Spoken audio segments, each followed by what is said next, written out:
নমস্কার বন্ধুরা, RP village স্টোরির পক্ষ থেকে সকলকে জানাই অনেক স্বাগত। আজকে চলে এসেছি প্রতিদিনের মতো আরও একটি দুর্দান্ত রেসিপি নিয়ে।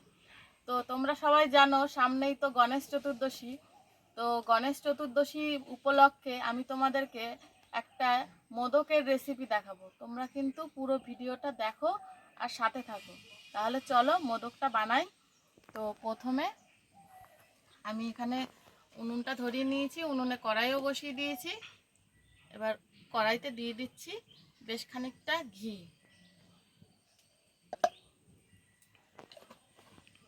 ঘিটা দেখো গরম হয়ে গেছে, আর এই সময় কিন্তু উনুনের আঁচটা একদম কম রাখতে হবে, ঠিক আছে?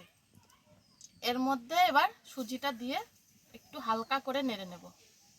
খুব বেশি ভাজার দরকার নেই, হালকা ভাজা হলেই হবে।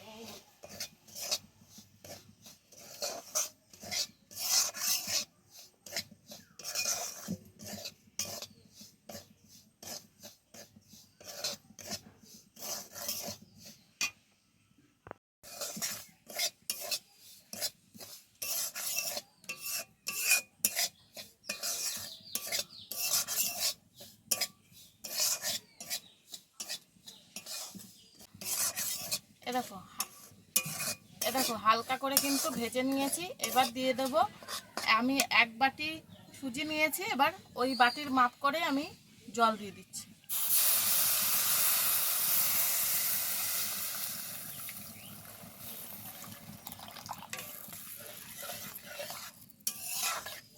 এটাকে কিন্তু হালকা আছে কন্টিনিউ নাড়তে হবে।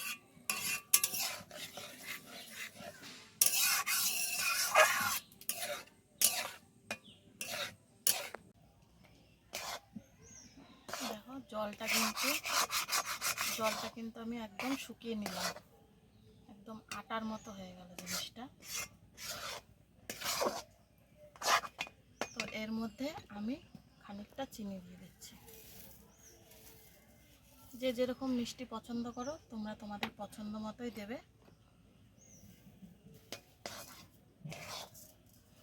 তারপরে আবার একটু নেড়ে চেড়ে নেব।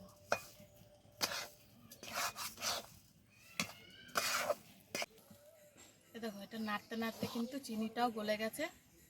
এবার আমি এই সুজিটাকে এই বাটিটায় তুলে নেব।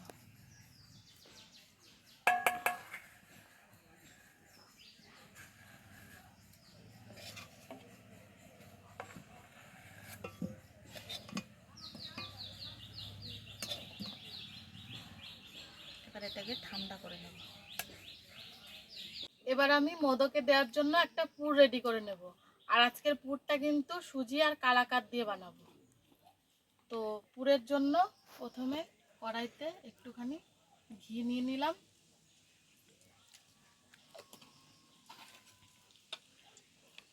এবার এখানে নিয়েছি দেখো ছোট বাটির এক বাটি সুজিটা দিয়ে দিচ্ছি।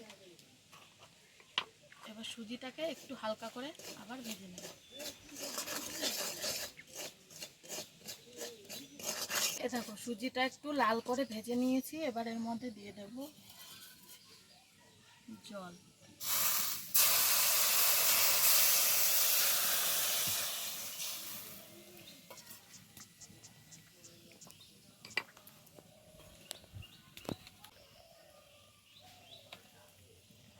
আর দেখো 4টে মতো কালাকাঁদ এনেছি, এই কালাকাঁদটা এর মধ্যে ভেঙে দিয়ে দেবো।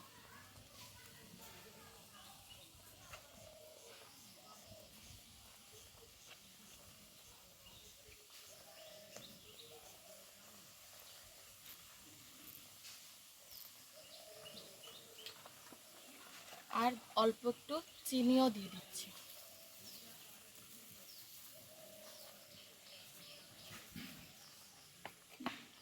সব শেষে দিয়ে দিচ্ছি কুচিয়ে রাখা কাজু আর কিশমিশ।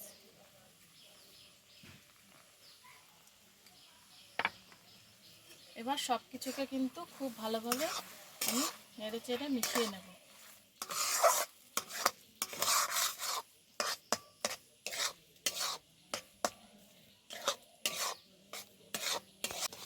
দেখো এই পুরটাও কিন্তু হয়ে গেছে। এবার এই পুরটাও কিন্তু আমি নামিয়ে নেব।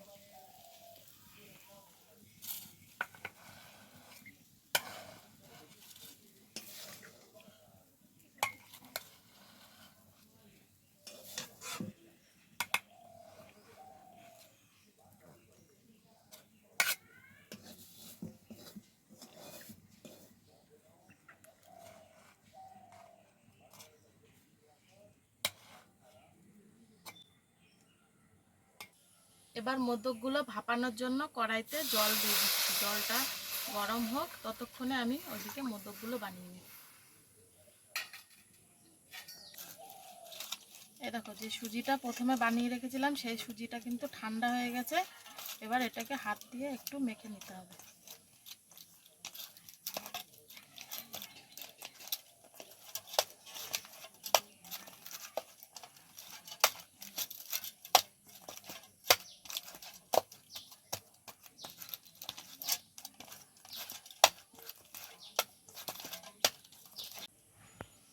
মোদকগুলো বানানোর আগে কিন্তু আমি একটু হাতে সাদা তেল মেখে নিলাম, নাহলে কিন্তু এটা হাতে লেগে যাবে। এবার এখান থেকে একটুখানি নিয়ে নিচ্ছি এরকম, তারপরে এরকম গোল করে নেব, দিয়ে হাত দিয়ে চেপে চেপে এরকম একটা বাটির শেপ করে নেব।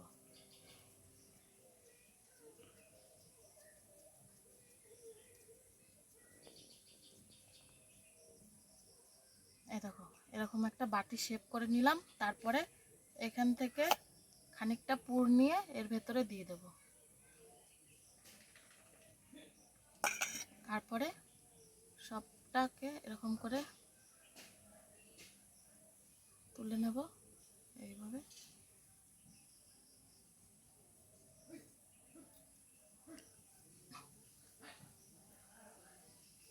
তারপরে এই যে উপরটা জয়েন্ট করে দেব, একটু শেপ করে নেব গোল, আর উপরটা ছুচলো হবে।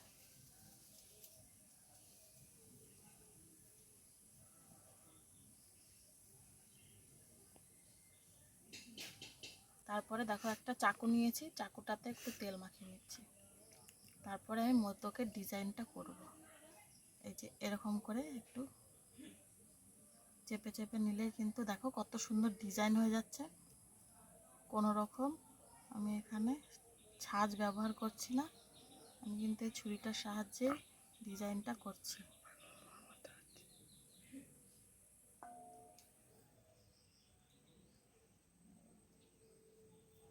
দেখো কত সুন্দর ডিজাইনটা আসছে। তোমরাও কিন্তু একটু চেষ্টা করলেই এরকম সুন্দর ডিজাইন করতে পারবে।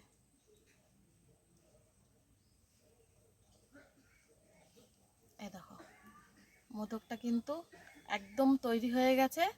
এবার সমস্ত মোদকগুলো আমি এইভাবেই বানিয়ে নেব।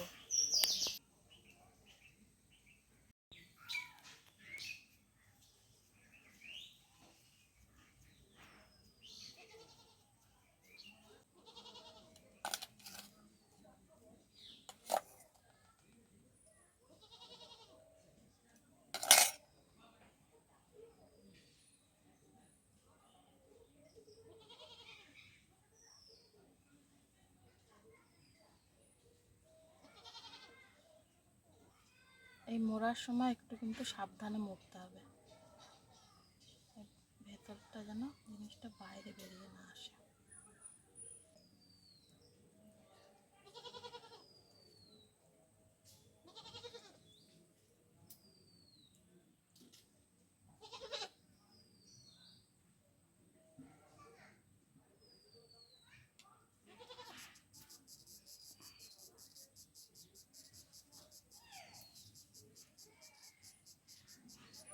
হয়ে গেল।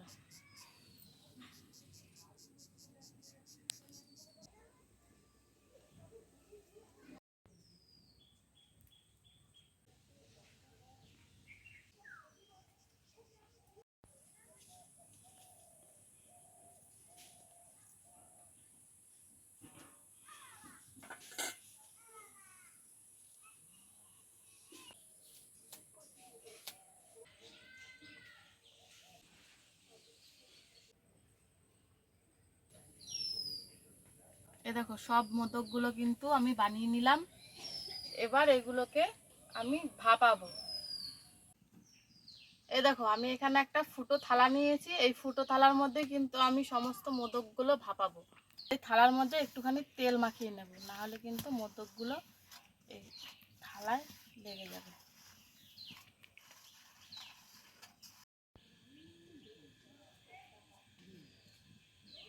একটু ফাঁকা ফাঁকা করে রাখবো, এটা ভাপ হওয়ার পরে কিন্তু ফুলবে।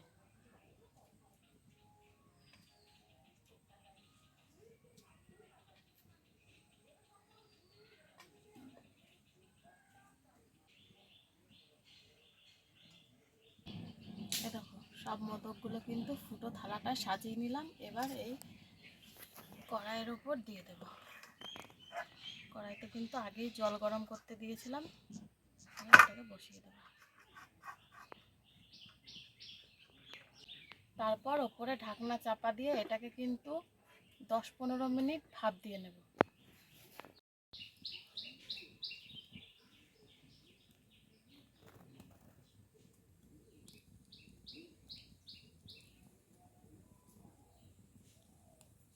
পনেরো মিনিট হয়ে গেছে ভাপাতে দিয়েছিলাম।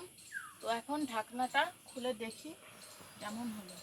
দেখো মোদকগুলো ফুলে কিন্তু একদম ডবল হয়ে গেছে।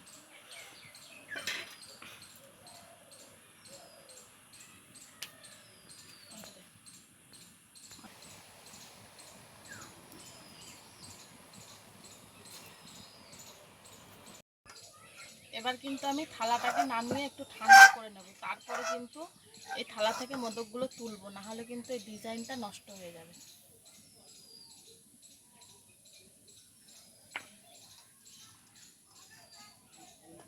এই দেখো মোদকগুলো কিন্তু ঠান্ডা হয়ে গেছে। এবার এই থালাতে নামিয়ে নিচ্ছি।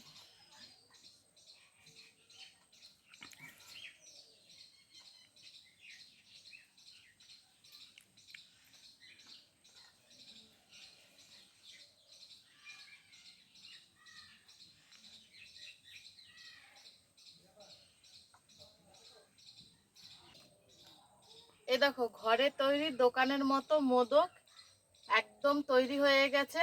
তো তোমরাও ঝটপট বাড়িতে বানাও, কমেন্টে জানাও যে মোদকের রেসিপিটা তোমাদের কেমন লাগলো।